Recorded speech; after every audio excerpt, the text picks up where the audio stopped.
pag-ibig ng Diyos ay lagi kang susundan ng pag-ibig ng Panginoon. Tandaan mo.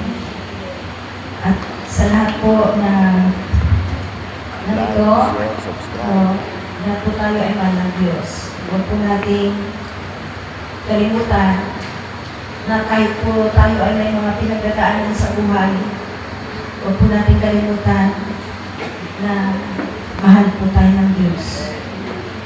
At sabi niya sa Hebrews 13 verse 5, I will never leave you nor forsake you. Di kita pababayaan, di kita iiwan.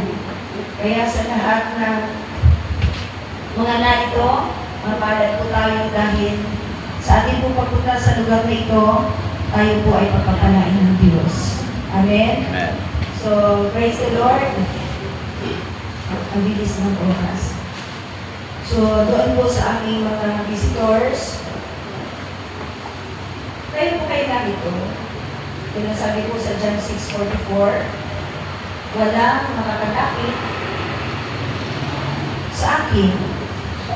Maliban, dalhin siya, ilapit siya ng aking amang sumasalangit. So, ibig sabihin, mga kapatid, kaya ka po narito, hindi ka na po na-invite. Amen? Yung nag-invite sa'yo sa likod doon, ang Diyos po yun. Ang Diyos talaga ang nag-invite sa'yo. Ang Panginoon Jesus talaga nag-invite sa'yo. Bakit ka ba namin i-invite? Diba? Ano ba yun? Yung kotse? Nagkaroon kayo bigla ng kotse? Praise the Lord. So, praise God. Sumahan po kayo ng Panginoon. Okay? Ito po yan. Bago po tayo pumunta doon sa mag-basic na kayo sa mga at yung mahal po tayo ng Diyos. Kayo mga bisita namin, mahal po kayo ng Diyos. Yung pagmamahal ng Diyos, ang sabi sa John 3:16, for God so loved the world. So yung word na so love, immeasurable. Hindi siya nasusuka. Ganun po kalalim. Ganun kalaki, kalawa, ang pag-ibig ng Diyos sa iyo at sa akin. Sa atin na. Huwag po natin tandaan yan.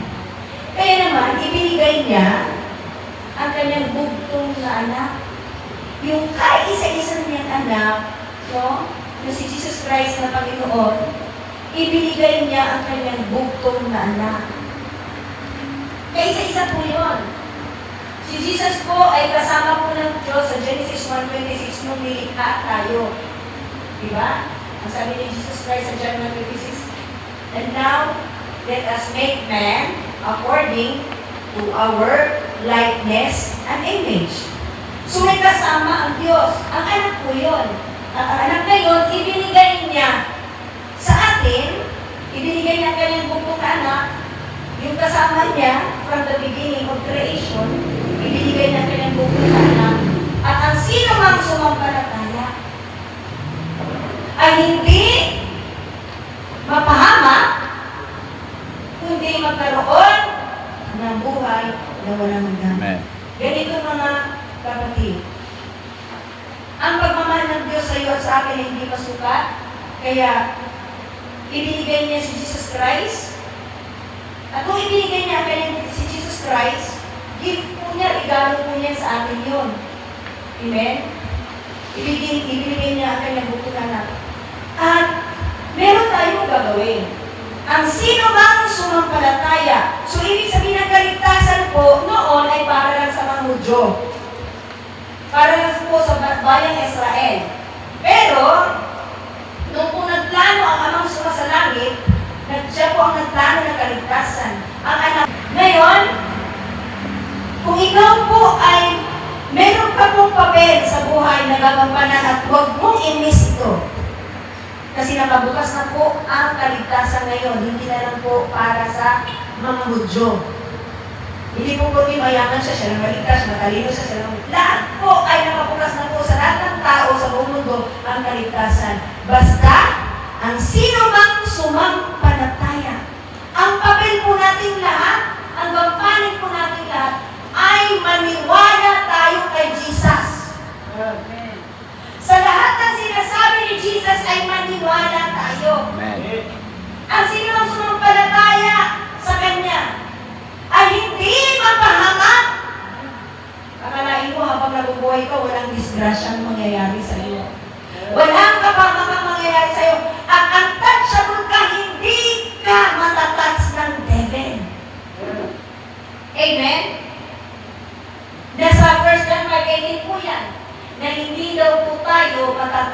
devil kapag tayo matuwid, kapag tayo anak ng Diyos. Amen? So pag sumampalataya ka sa Panginoon Jesucristo, hindi ka mapahamak. You are at peace. Mapayapa ka kahit nakasakay ka sa eroplano, nakasakay ka sa bus, nakasakay ka sa barko, mapayapa ka kasi hindi ka hayaan ng Diyos na mapahama ka kasi sumampalataya ka sa Kanya. Kaya kung kasi sumasakay ng airplane, mapalad kayo lahat, nandito ako, sumampalataya ako, ligtas ako, kaya pag ligtas ako sa eroplano dito, kasama kayo na ligtas. Ang palad ninyo dahil narito ako, sumampalataya sa Panginoon. Ganon din po sa barko, ganon din po sa masasakyan. Amen po ba? Dahil pag ikaw sumampalataya sa Panginoon sa Kristo, safety ka. Amen. You are at peace kapag sumampalataya ka kay Kristo. Amen po ba? Amen. At magkaroon ka ng buhay na walang hanggan. Hindi ka lang na hindi mapahamak, kundi ito po ang pinakamaganda. Pag namatay po tayong lahat, buhay na walang hanggan, hindi po kaparusahang walang hanggan. Nais po ba natin malaman lahat kapatid ang pag-ibig ng Diyos? Amen. Yung iba hindi po, maraming tao sa buong daigdig na hindi po naranasan ang pag-ibig ng Diyos. Why? Ito po, kapatid, ang nangyari. Meron pong yung pag-ibig ng Diyos, hindi po naranasan ng maraming tao dahil meron pong bara, merong bangin, merong hadlang, merong naglayo. Hello? Ano ang naglalayo sa pag-ibig ng Diyos sa atin? Kasi mahal tayo ng Diyos, di ba? Pero bakit hindi ko naramdaman? Bakit puro malas? Bakit puro bigat, puro problema? Parang puro balkutan, puro disappointments, puro discouragement ang aking natamo. Parang hindi naman sinasagot ang mga prayer ko. Amen? Hindi mo naramdaman yung love ni Lord, yung presence ni Lord na kasama mo sa buhay. Alam niyo kapatid, ang pinakahadlang kasalanan. Ang kasalanan ay cancer ng kaluluwa. Alam naman po natin, ang cancer, merong cancer, lalo pag end stage na incurable. Noong ako'y nagtatrabaho pa po sa clinic, pag nakakita po ako ng mga pasyente na may mga cancers, may mga kidney failures, kabagaba, wala silang Diyos, umaasa lang sila sa tao. Sisiran mo, may reliyon sila. Pero, salamat sa Panginoong Diyos dahil mayroong mga pasyente nakita ko na napalataya. Sila po ay gumagaling at well provided po ang kanilang mga finances sa kanila pagpapagamot. Mga kapatid, yung kasalanan, isa lang po ang bawal sa church na ito. At yung bawal na yan, dahil pinagbabawal po yan ng Diyos. Hindi po church ang nagbabawal sa iyo at sa akin sa kasalanan. Ang nagbabawal yan, ayaw ng Diyos na gumagawa tayo ng kasalanan dahil yan po yung nagpapalayo sa atin sa Kanya. Yan po yung nagiging bangin. Pero alam niyo po ba mga kapatid, lalo sa aming mga bisita, tinapos ni Jesus Christ 2,000 years ago yung bangin, yung hadlangin, obstacles na yan. Pero, tinapos niya sa pamamagitan ng kanyang kamatayan. Amen. Yung kasalanan na yan, ginapi niya. Kasi yung kasalanan, buhay. Espiritu yan. Gusto kanyang sakupin. Amen. Gusto kanyang pagharian. Mapagharian ka pa ng kasalanan kung hindi yan espiritu, kung hindi yan buhay. Hindi ka mapagharian yan. Amen.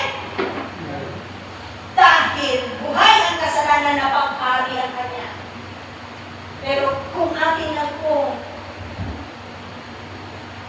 tandaan, alalahanin 2,000 years ago, na yung kasalanan na yan na hangganan po sa atin sa pag-ibig ng Diyos ay tinapos na po yan ni Jesus Christ 2,000 years ago. Amen. Dapat po ang marami sa atin ay wala na po sa kasalanan. Amen po ba? Ang sabi ng 1 Peter 1:24, kaya nga po hinayaan niya na ang kanyang katawan ay mapako sa punong kahoy.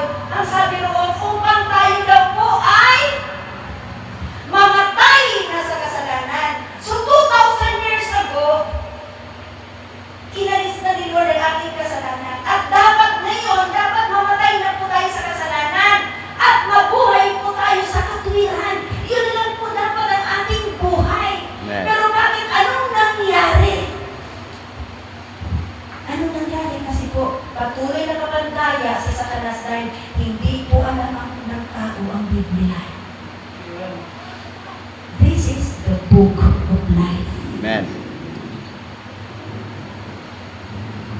Lagi ko sinasabi, Diyos, sa bawat isa, pag bumibili tayo ng electric fan, hindi naman yan po, di ba? Meron siyang papel. Nakasama, amen po ba? Ang tinatawag doon, manual. Di ba? Para mabuo natin na maayos yung electric fan, kailangan natin basahin yung instructions doon, yung manual. Amen po ba? Amen. Ganito din po kapatid sa ating buhay. Kung ang ating buhay, feel natin na hindi siya buo. Walang direction, walang kapayapaan, magulo, nalilito ka. Ito ang manual ng buhay. Amen.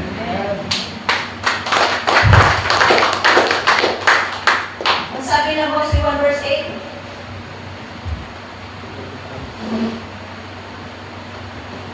basahin mo ang aklat. Huwag mong kaligtaan basahin. Huwag kaligtaan pa. Ang aklat ng kautusan. Ito ang aklat ng kautusan. Pero ang aklat ng mathematics, aklat ng science, kung ano ang uri ng aklat. Pero yung mga aklat na yan, yung mga knowledge na makukuha natin dyan, ay hanggang lupa lang. Pero ang knowledge, wisdom, makukuha natin ito po yung magdadala sa atin sa buhay na walang hanggan. At maraming tao, ito pa po, wala silang ganang magbasa. Kasi, yung espiritu ni Satanas, hindi ko gusto kung magbasa, ito mag-Korean drama ka na. Di ba nakakinig pa? Amen! Alright. Minsan, kinikilig ka na. Ini-install na. Idina-download mo pa. Mali. Yung kung napanood mo, na duman sa screen mo, wala kang problema doon, natutusyoso ka lang. Pero yung sinubaybayan mo, in-install mo pa, tama ba yun, the word? In-install mo pa, mali po. Mali po. Yan na ang nagiging part ng buhay oras at pagsasayang ng oras. Alam niyo, sa totoo lang, maraming Christians ngayon, maraming churches ngayon na Christians, puno. Hindi ko nila lahat. Hindi ko nila lahat. Na bandage sa mga drama na ito.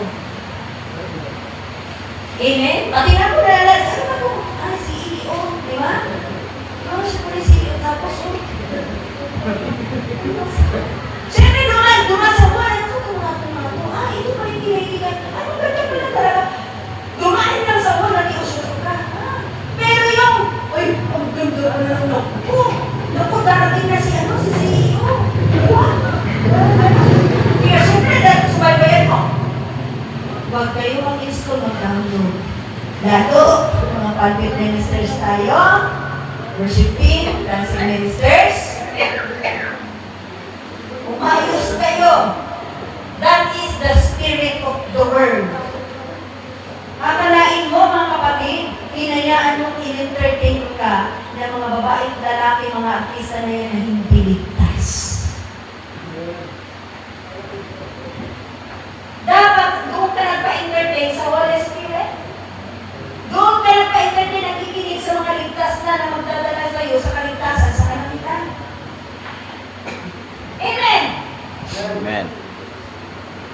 Ingat, Christians. Dahil ang ginagapang ni Satanas ang ating mga oras para patayin, para yung presence ni Lord mawala sa atin. Ingat. Huwag tayong magpa-entertain sa mga artista, sa mga nag-play as, di ba, mga CEO, huwag tayong magpa-entertain doon dahil alam po natin, ito pa kaya kayo kung ligtas, in-entertain ka ng diligtas? Basic! Napakasimple lang unawain. Ito mga ito, nakikilig na ito. Pero yung kilig na ito, hanggang dito na sa lupa. Yung oras ko dito, imbis may ipag-pray ako, imbis meron akong mababasang verse sa Bible, kinuha na ng mga CEO na ito, ng Korean drama na ito. Is not pleasing to God. Dapat yung oras mo, gamitin mo yan, marami kang ipag-pray. Yung balak mo isulay, ipag-pray mo siya. Pero kinuha na ng mga Korean drama o kung ano pa mga artista. Amen!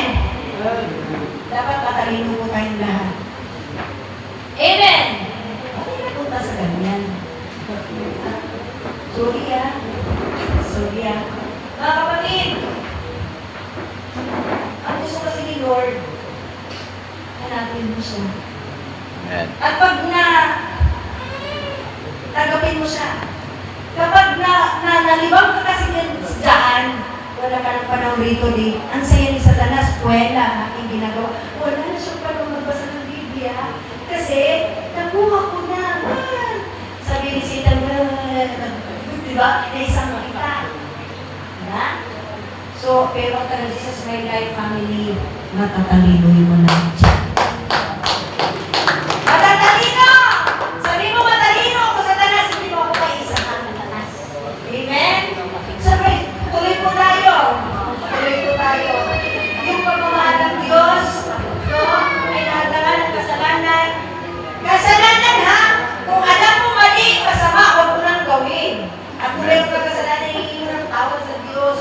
Amen? Patatawarin ka ng Panginoon. Amen? May Kristiyano ka, may nagawa ka, patatawarin ka pa rin ng Panginoon.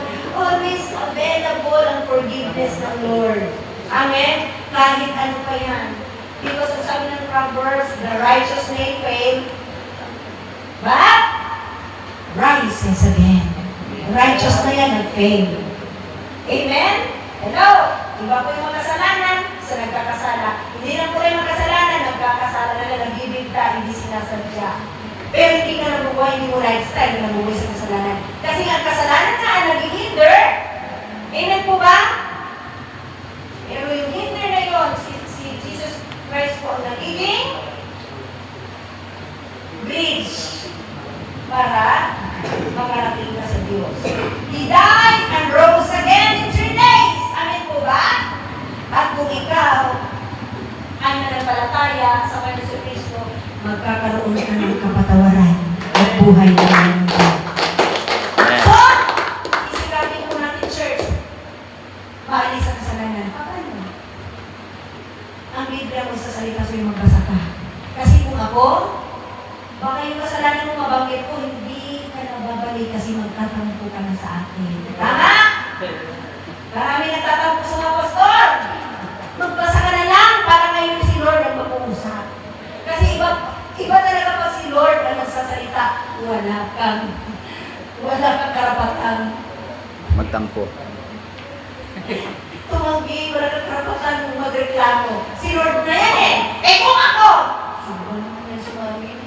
Sobrang naman ito. Amen. Kaya, please, huwag po natin itong kalimutang basahin araw at gabi. Amen. Ang wala mga Biblia, sa susunod na linggo, balik po kayo, mag-usap kayo sa kabila. Amen. Bibigyan kayo ng Bible. Amen! Okay, kalamitin mo sa kapatid ng please come back for the Lord. Amen! Amen. Okay, praise God! So, nagbe-basic pa lang po tayo. Napapansin nyo, ang Jesus My Life Church ay puro salita. Sa testimony pa lang, narinig na natin mga verses. Sa God's promise, narinig na natin mga verses. Sa offering, narinig na ng verses. Hanggang ngayon, narinig pa rin natin ng verses. Kasi dapat tayo mabuhay sa salita ng Diyos. Amen? So, praise God. Siyempre, maawit din tayo. Part po yan ang ating worship. Okay.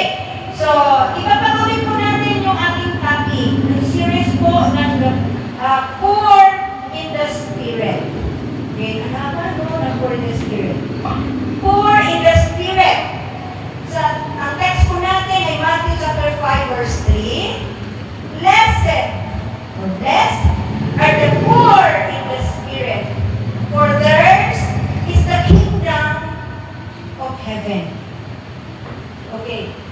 Sa Tagalog, mapalad ang mga dukha sa Espiritu. Hindi dukha sa pangailangan na kasi ang Diyos po nag-provide. Amen? Okay, gusto mo magkaroon ng maraming pera? Magbigay ka kay Lord. Magtanim ka muna. Amen? Amen. Magtanim ka muna sa kakaani. Yung iba naman, gusto mo mani, wala nang tinanim. Tama ba yun? O, dapat, kung kinuha ka pag-Sunday, para meron kayo itatanim kay Lord at meron tutubo. Amen? At ang marami, yung bindi, kinain. Tuloy, walang maitanim. Yung offering, kinain. Tuloy, walang maitanim, walang tumutubo. Kaya hirap ang buhay. Amen? Yan po ang principle ng life. Okay? Kailangan ka magtanim, yung bindi ang itatanim, para po yung tumubo, yan po ay langgat po. Amen? So, praise God. So, mapalad ang mga dukha sa Espiritu sapagkat kanila, yung mga poor in the Spirit, kanila ang kariyan ng langit. So, ang kariyan ng langit, okay, ang kariyan ng Diyos, ay parehas ng kuya ng hindi magkaibang salita, pero parehas po ng kahulugan yan. Amen. So, ano ibig sabihin ng poor in the Spirit? Church, ito po sa aming magbisita. Ang ibig sabihin po ng poor in the Spirit na sinasabi po ni Jesus Christ, aminadong wala kang maipagmalaki sa Diyos. Hello? Kahit may tinapos ka, kahit may pinag-aralan ka, kahit marami kang kayamanan, kahit sikat ka, tanyag ka, hello?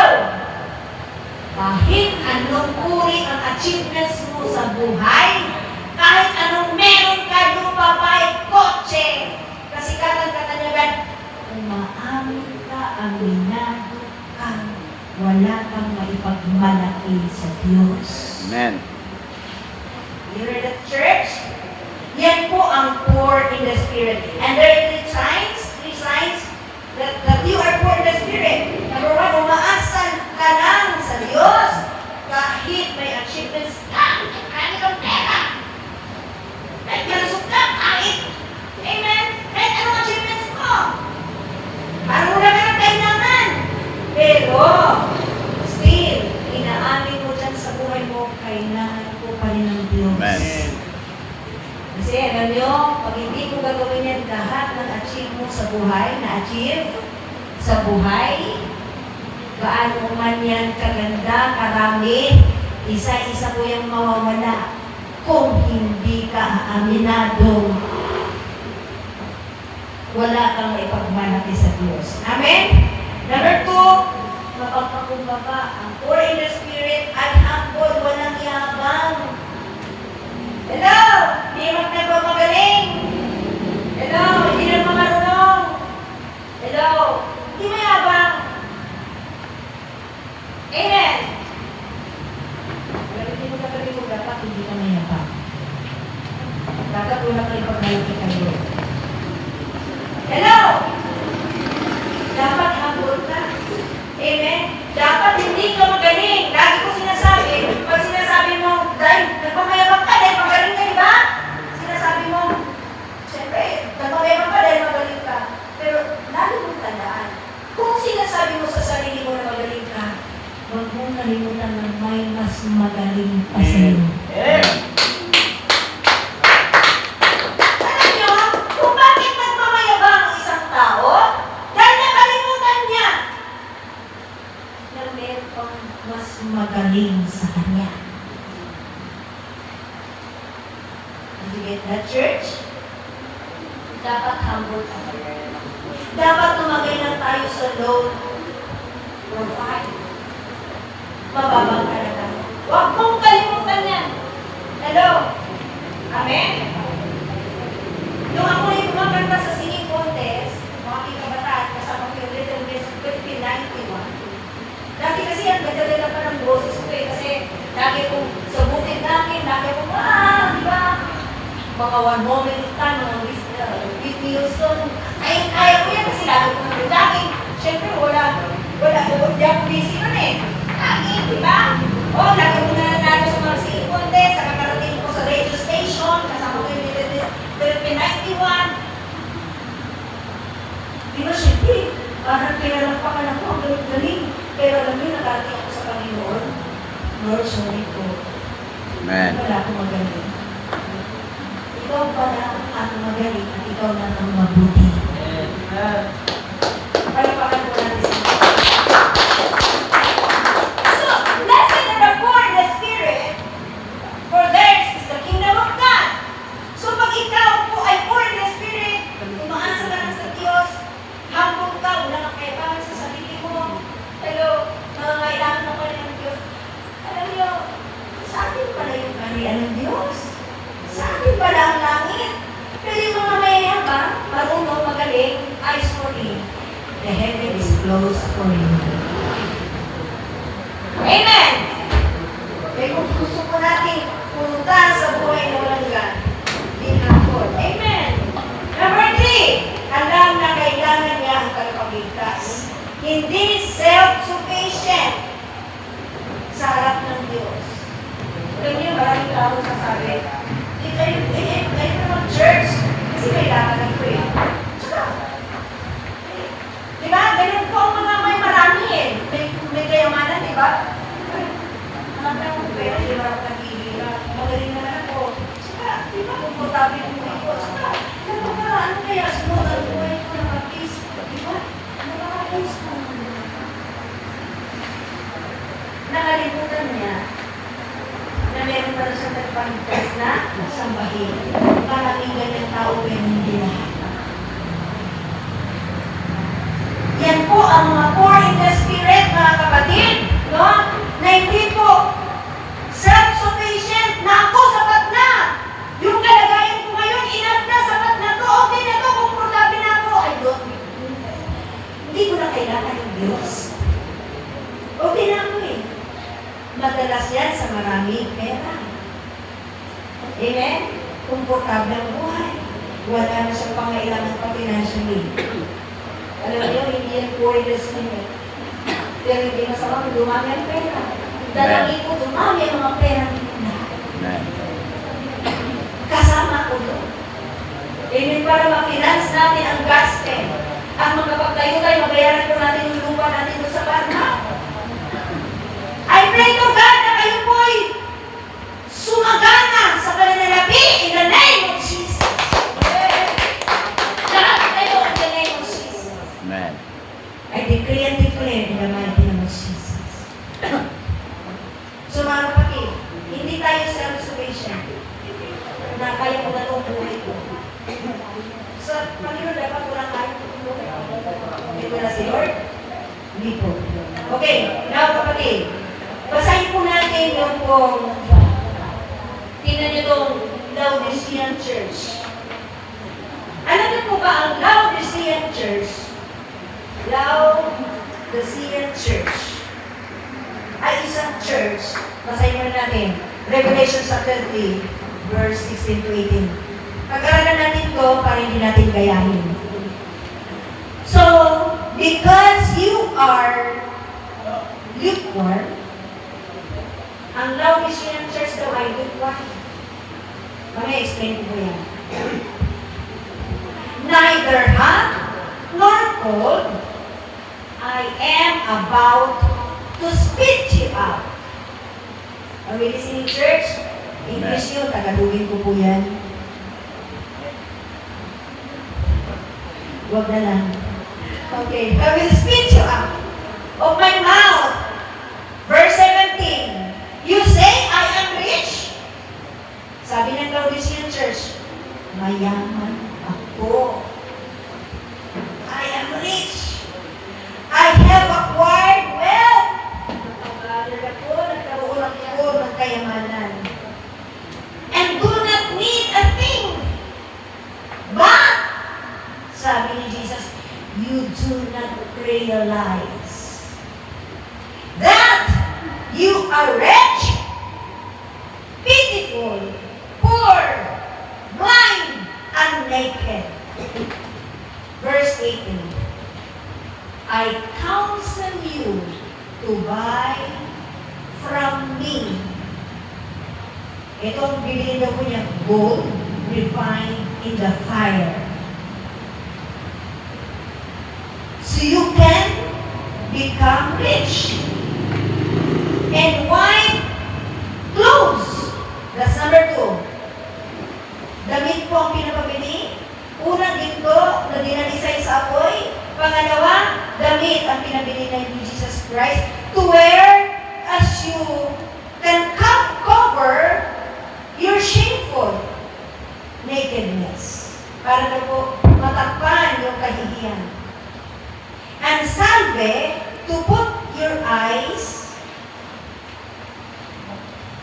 so you can see. Tatlo ang pinapabili. Ang pinapayo po ni Jesus Christ sa taga-Laodicean Church. Ang Laodicean Church, we know, lukewarm. Na-explain ko na po, kaya lang doon sa ating mabisita, ano po sinasabi ni Jesus Christ? Dalawa po. Lukewarm, hot, at cold.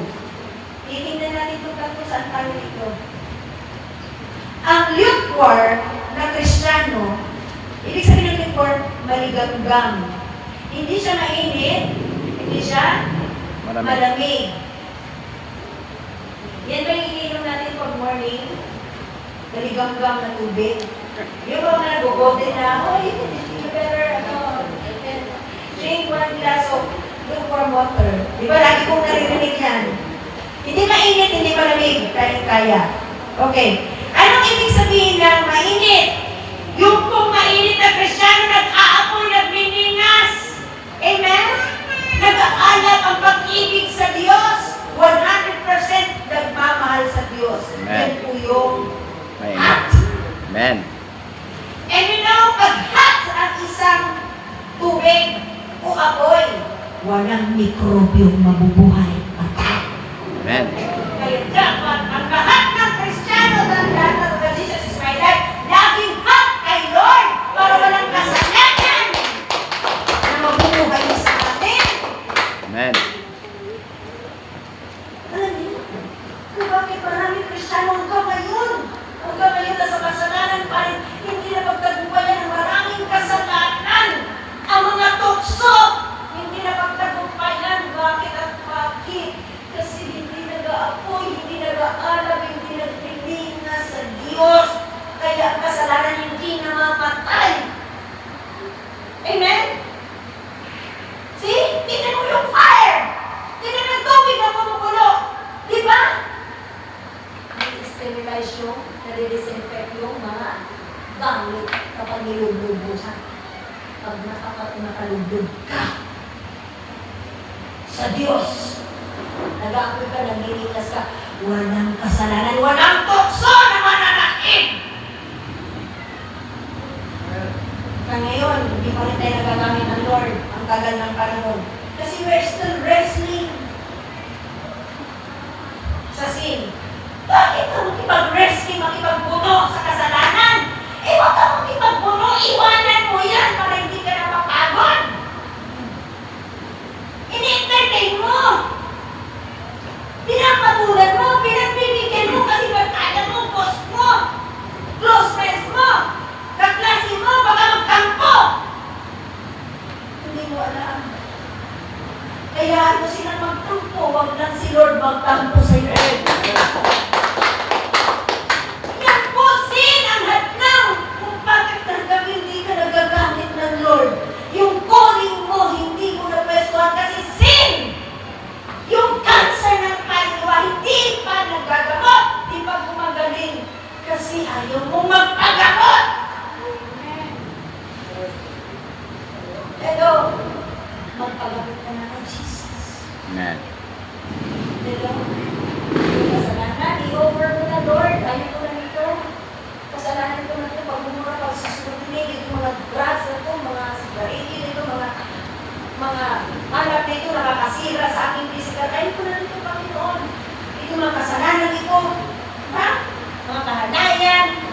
magaling po kami na nakit.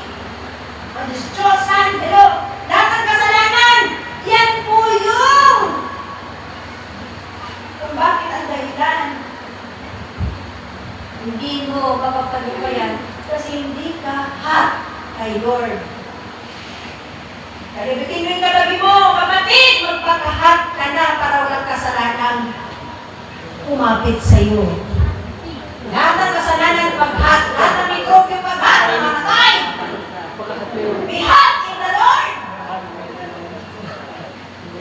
Are we listening? Amen. Para magamit po tayo effectively, mightily in these last days.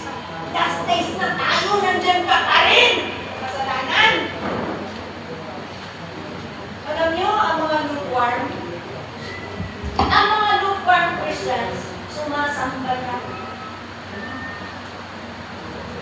Sumasamba, pero mga hipokrita.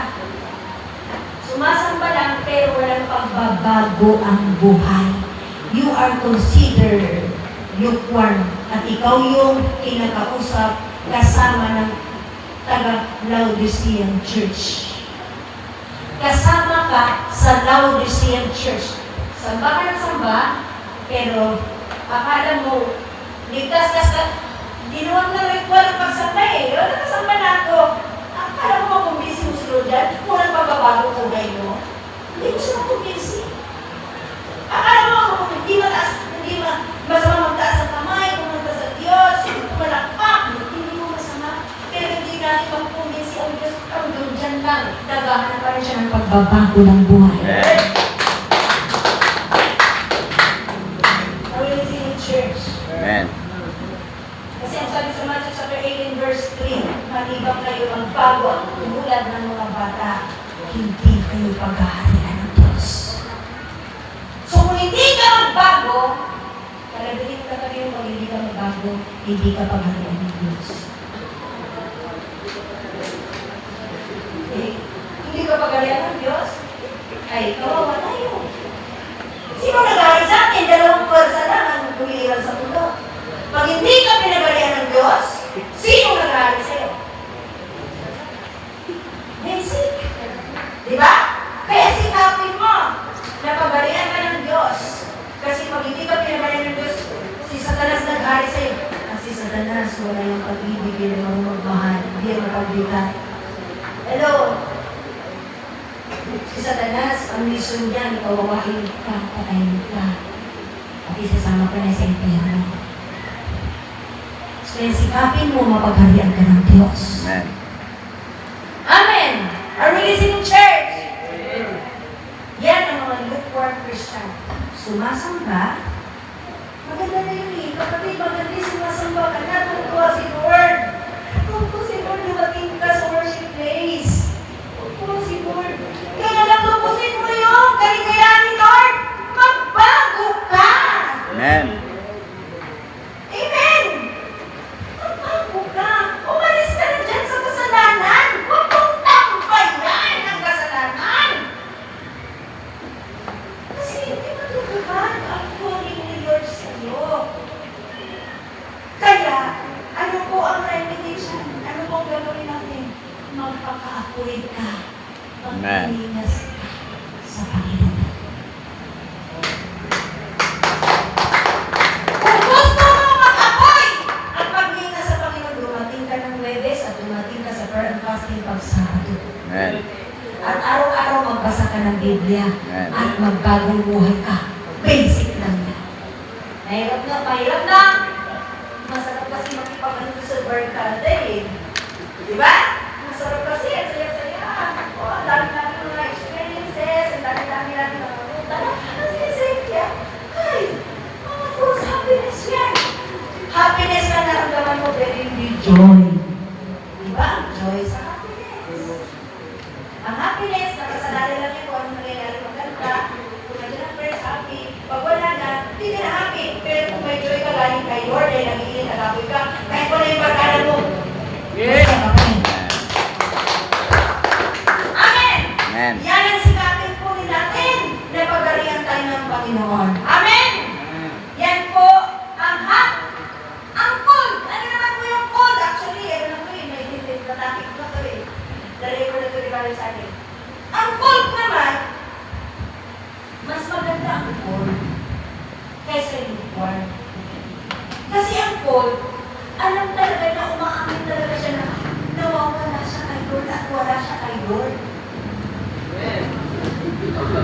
May commercial. Hindi ba kaya ulan na sa mamata. Ulan pa kaya ka. Ulan kayo. Hindi tayo ako nahihiya, di ba? Okay, praise the Lord. So, yung code naman mga kapatid, umaamin talaga siya na talaga wala siya kay Lord. Nawawala talaga siya kay Lord. May pag-amin. Naglalamig talaga siya. Wala siyang naramdaman.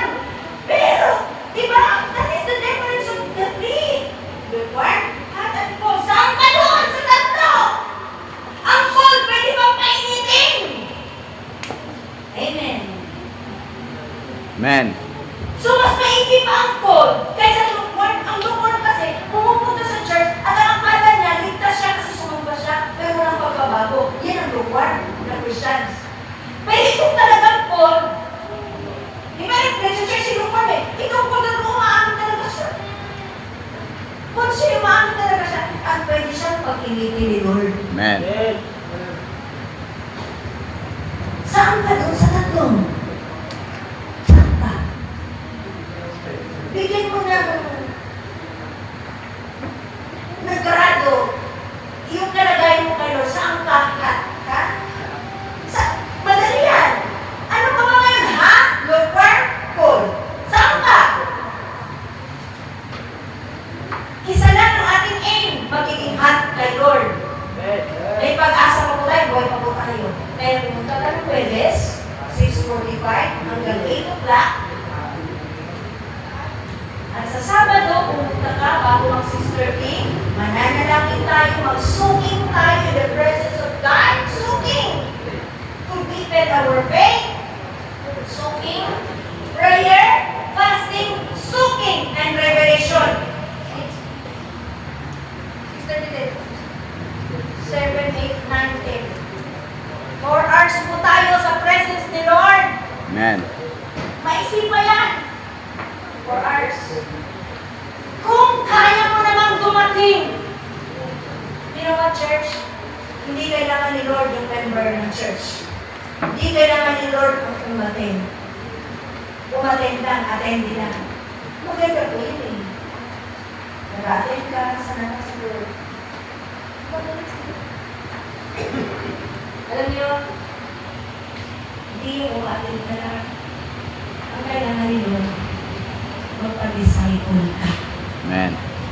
At kung gusto mo magiging alagad, kasi yung mga po yung pinareproduce doon sa 11 disciples, nung pagkatapos mo niyang mabuhay na magpuli sa Matthew 28:19, oh yeah!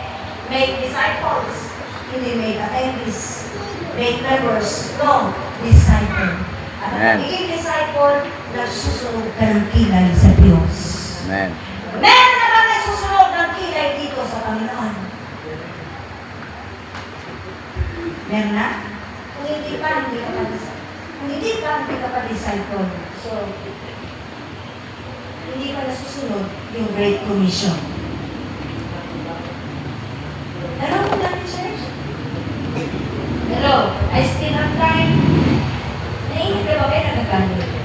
Hindi naman. Okay lang kayo? Amen. Okay. Are we blessed? Are we learning? Amen. Praise the Lord.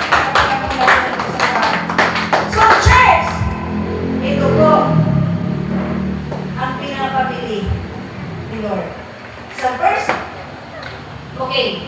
So, because you are lukewarm, so, no, naging po si Jesus, sa mga taga-Laodicean church kasi lukewarm sila. So, alam niyo, may payo ang Diyos sa taga-Laodicean church. Tayo mag-pray na hindi po tayo kasama sa Laodicean. Pero kung kasama po tayo, buhay pa po tayo. Kaya po natin bumawi kay Lord. Palabitin mo katabi mo, kaya mo pang bumawi ha. Huwag kang magbili-bilihan sa preaching na ito. Amen! Huwag kang magbili-bilihan. Okay. So, ang sabi nito, because you're lukewarm, nor neither hot, nor cold. Pag lukewarm tandaan po natin, ang sabi ni Jesus, I am about to speak you out. Pero mo, yung mga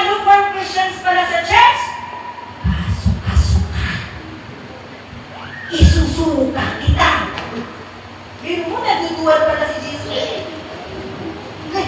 Di ba? Pagka naramdaman ni Jesus Christ na lukewarm ka, nasa church ka, pero hindi ka on fire, nasa church ka, nag-raise ka na ng hands, pumatalak pa ka na, pero walang pagbabago, hipokrito ka, dito sa church, ang galing mo kumanta, pumalakpak, sumayaw, paglabas, Monday to Saturday, ano buhay mo? Walang integridad. Ano ibig sabihin integridad? Kung ano ka sa loob ng church, ganun ka rin sa labas ng church. Amen? Kumusta buhay natin? Ang sabi ni Jesus, because you're lukewarm like, di ba? I will spit you out in my mouth. Isipin natin, tayo ba sa kalagayan natin ngayon, kaso-kaso tayo? Ganyan pala yung mga lukewarm Christians. Pag in-invite ni Christ sa ganito, gawa din siya. Isang ano na, kaso-kasuka ka!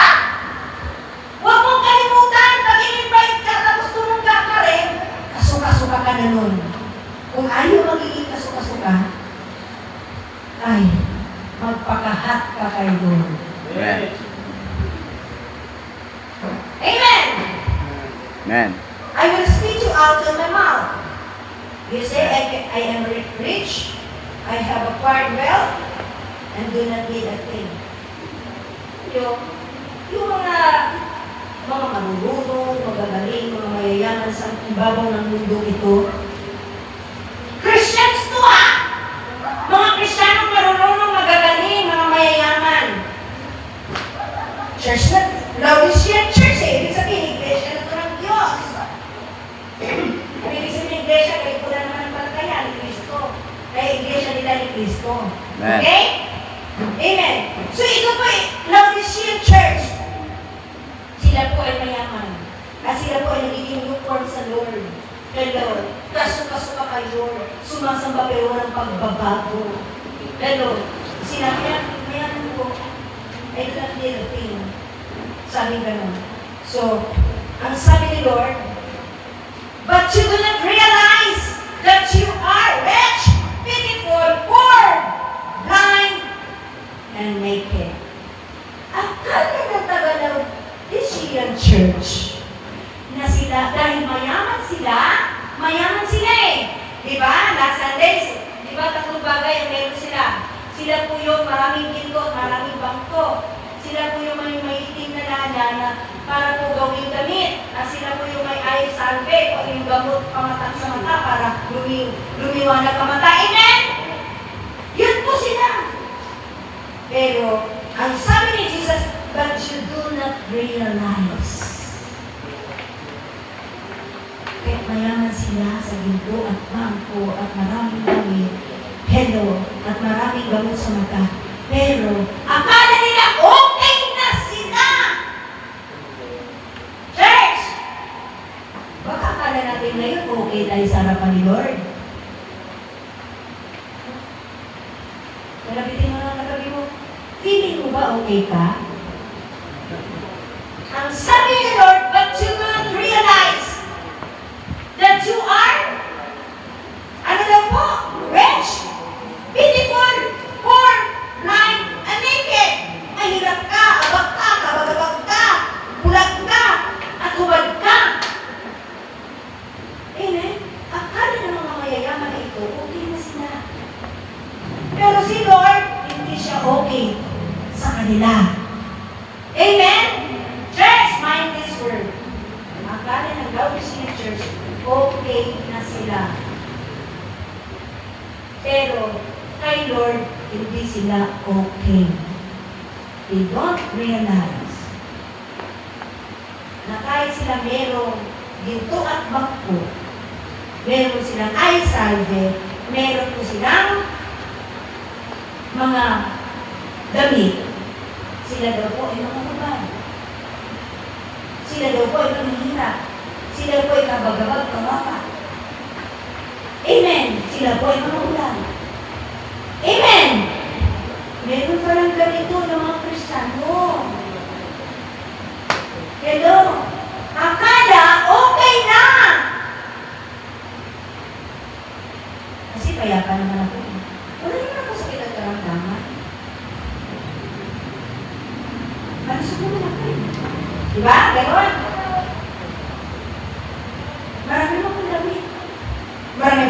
may trabaho ako eh. Amen! Amen. May pinag-aralan ko, nag-aaral ako eh, maraming trabaho ko. Pero you do not realize. Bakit sinabi ng Lord? Kasi ang thou is shelters ay lukewarm. Ano nga po yung lukewarm? Nag-church, pero mga hipokito walang pagbabago. Tayo ba yun? Naniniwala pa tayo sa Diyos pero walang pagbabagong buhay? Tayo ba yun? Naniniwala tayo sa Diyos puro kasalanan ang ginagawa natin? Lukewarm Christian. Lukewarm! Sana matandaan mo yung difference ng lukewarm hot and cold Christian. Amen. Nanawa po ba natin? And church, you know what? You do not realize. Mahirap ka, bulag ka. Bad ka. Mahirap ka. Aba ka. At ang sabi sa verse 18, saan ko kaya nandito? Tatlo po ang pinapabiling. I-take po natin yan bawat isa. Huwag kayo mawawala sa aking mga pagkayo. I counsel you. Pinapayuhan kita, sabi ni Jesus. Doon sa mga lukewarm Christian, ito ang payo sa ating lahat. I counsel you to buy from me. Ano ang pinapabili? Gold refined in the fire. Ano ibig sabihin ng gold refined in the fire? Bukan guys. Gold refined in the fire. Tatlong bagay ang pinapabili ni Jesus. Ang ibig sabihin ng pinapabili, ang ibig sabihin ng bumili kayo sa akin. Ibig sabihin, kay Jesus ulan yun, makukuha, masumbungan, mahanap. Amen! Amen. Ibig sabihin, bumili, tanggapin mo, hanapin mo, pahalagahan mo. Yan ang ibig sabihin ng bumili kayo. Kay Jesus mo lang ay masusumpungan. Ang ano? Ano daw po pinapabili? Ginto, dinalisay sa apoy. Ano ibig sabihin ng gintong dinalisay sa apoy? That's number one.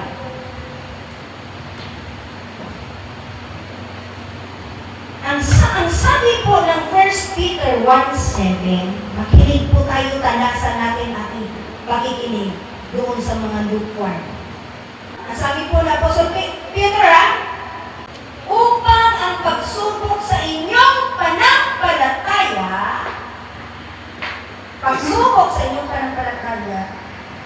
na lalong mahalaga kaysa ginto na nasisira, bagamat ito'y sinusubok sa pamamagitan ng apoy.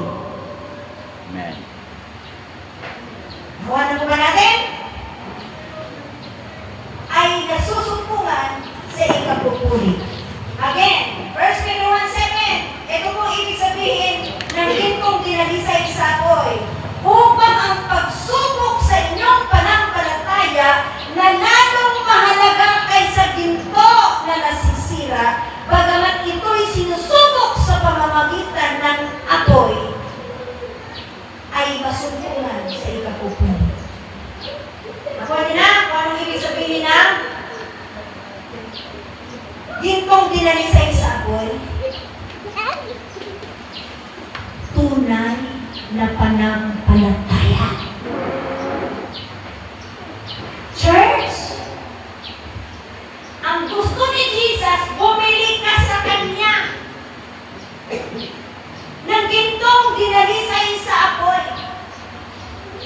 Hanapin mo sa Kanya, kunin mo sa Kanya, at sa Kanya mo lang yan masusumpungan ang gintong dinalisay sa apoy. Ano daw po yun? Yung tunay na pananampalataya, sa Kanya lang po yung manggagaling.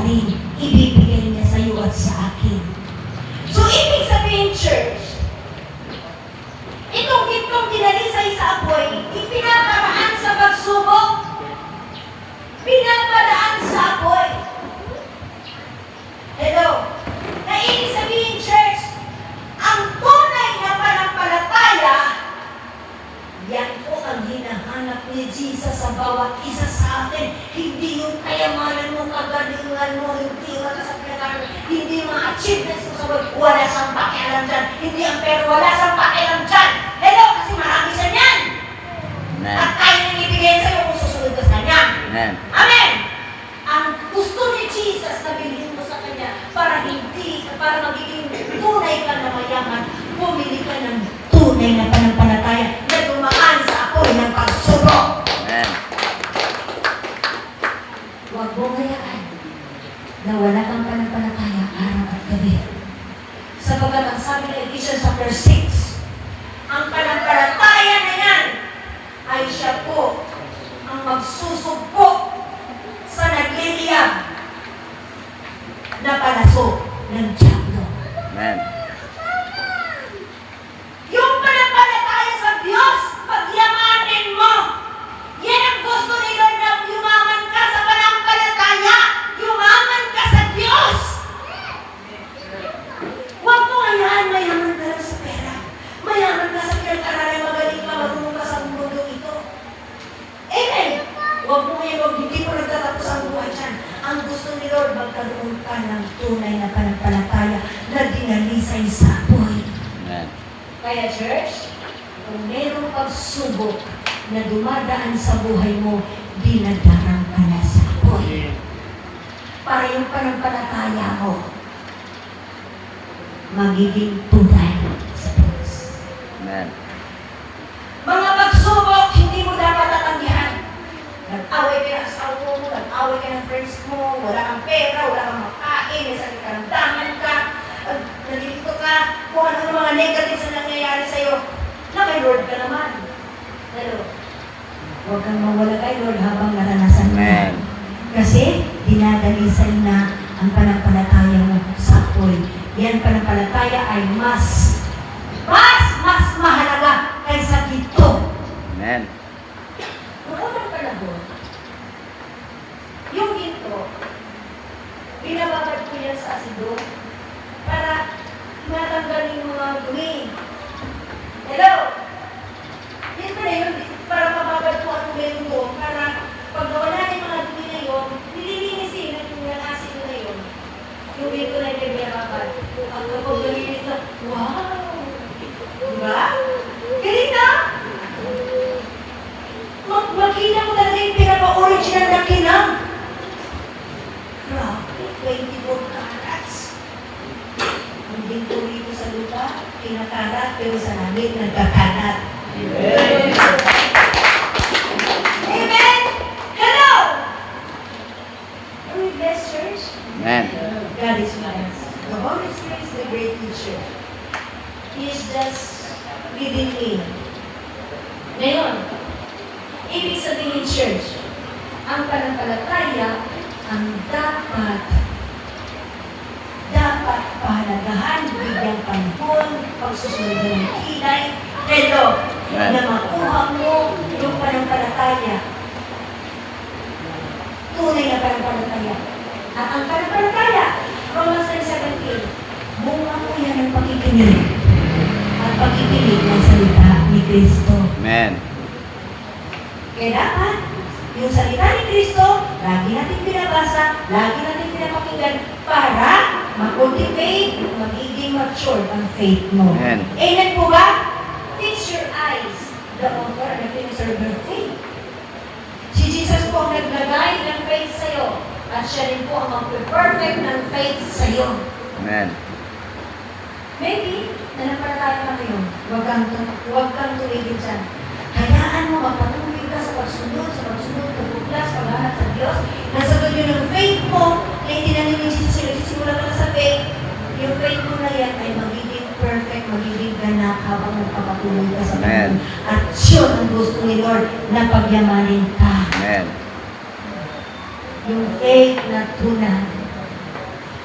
Ang faith na yan, again, yan po ang sumusugpo. Hello. Ang faith na yan sa Ephesians 6:16, no? Taglayin ninyo ang dalisay na pananampalataya na sa pamamagitan nito ay inyong masusugpo ang mga nag-aaway ako'y napalaso ng dyablo ng masama. Pero mo yung palaso ng dyablo, nakapoint na sa'yo. Nag-aapoy. Gusto kang tamaan. Pero kung may pananampalataya ang tunay, hindi ka matatamaan ng dyablo. Amen. Yan. Yan po isang weapon. Pananampalataya. Kasi maraming palaso ng dyablo. Oh, napapasa, di ka nakagaling. Di ba? Mahirap ka na talaga, di ka na magtapos. Di ba? Lahat ng discouragement nakaturo sa'yo. Lahat na lang, narinig mo. Amen po ba? May faith ka na, pero kung ano sinususun niya sa isip mo, amen po ba? Kasi ito yung battleground, eh. Dito siya nakaka-operate, kaya dapat ito puno-puno ng salita ng Diyos para ulit siya makapag-operate. Amen. Kaya dapat punuin ko ng Biblia. Para hindi makapag-operate dyan, huwag mong hayaan. Yung paglalaro ni Satanas yung kaisipan mo, tapos makikigulat na sinasabi niya, lahat ng discourage negative, lahat ng maaari. Makikigulat ang bulong niya, lahat na lang. Kung wala kang faith, wala na, pero pag tunay ka na faith, anong bulong ni Satanas? Pero kung ang susupo sa nakakigyan na kaapoy ng palaso ng kaaway. Amen. Amen. Gusto mo mapagtagumpayan lahat ng naririnig mong negative? Masama? Walang pag-asa? Hello! Yung tunay na pananampalataya, doon ka magpapayaman. At ang pananampalataya ay nakukuha sa pakikinig ng salita ni Kristo. Kaya magbasa ka, makinig ka ng salita ni Kristo. Diyan ka nagpapayaman. Amen. Pumili ka sa akin. Kay Jesus lang, masusuntunan. Ay, huwag pray, church. Huwag mong ibag-ibag na ang Biblia mo pagdating sa bahay. Kasi kukunin mo na sino kasi susubay tayo muna si Korean drama at marami pang iba. Hello? Are we blessed? Amen.